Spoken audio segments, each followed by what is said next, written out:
Hello আসসালামু আলাইকুম। চলে আসলাম আবার একটা গ্রামের ভিডিও নিয়ে। এই যে দেখেন গাইস, আমি প্রথম আসার পরে আমার বাগিনা ফোন দিছে, বলছে যে খালা তুমি এত তাড়াতাড়ি চলে আসছো। আমি বললাম হ্যাঁ চলে আসছি। তো আমার মমতারা ওরা বাড়িতে গিয়ে আমাদের জন্য এই যে ইফতারি এখানে দিছে, বড়া, তারপরে খিচুড়ি, তারপরে তরকারি, এরপরে মাছ যা আছে তা রান্না করে দিয়ে দিছে। ভাবছে যে এগুলা বিরিয়ানি দিয়ে খাবো, কিন্তু এগুলা বিরিয়ানি দিয়ে খাই নাই, রাত্রে খাবার খাবো মাছ আর মুরগির মাংস দিয়ে।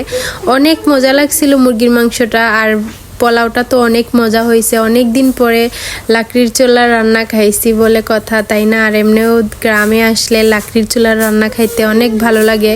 সব সময় তো গ্যাসের রান্না খাই, তার জন্য গ্রামে আসলে ধুমার একটা যে গন্ধ আছে, এই গন্ধটা এত ভাল লাগে। আর এই যে আজান দিয়ে দিছে, এখানে খুব তাড়াতাড়ি আজান দিয়ে দেয় 6টার দিকে, আর কুমিল্লাতে তো প্রায় 6টা 7, 8 বাজে আজান দেয়।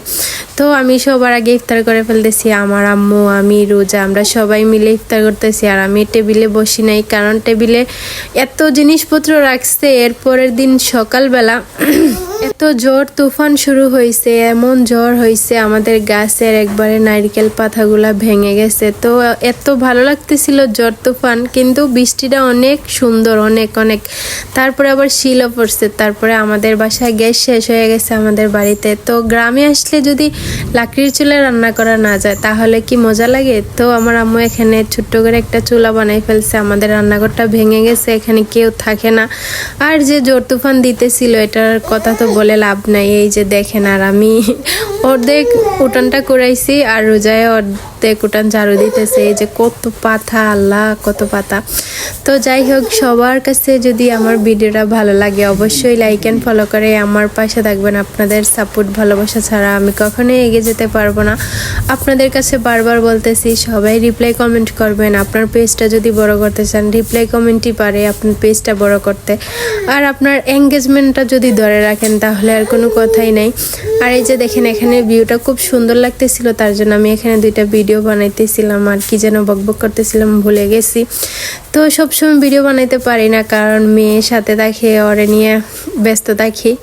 আসলে বাচ্চা কাচ্চা হয়ে গেলে আর মারা এমনিতেই একটু ব্যস্ত হয়ে যায়। তো যাই হোক, আমার আম্মুরে আমি অনেকটা হেল্প করি রান্নাবান্নার দিক দিয়ে, তার জন্য বিকালবেলা অনেকটা টাইম পাই না আর ভিডিও বানানো হয় না। তো সবাই ভালো থাকবেন, সুস্থ থাকবেন, আমার জন্য দোয়া করবেন, আমার মেয়ের জন্য দোয়া করবেন। আর আপনাদের ঈদ কোথায় কোথায় করতেছেন অবশ্যই আমাকে কমেন্ট করে জানাবেন।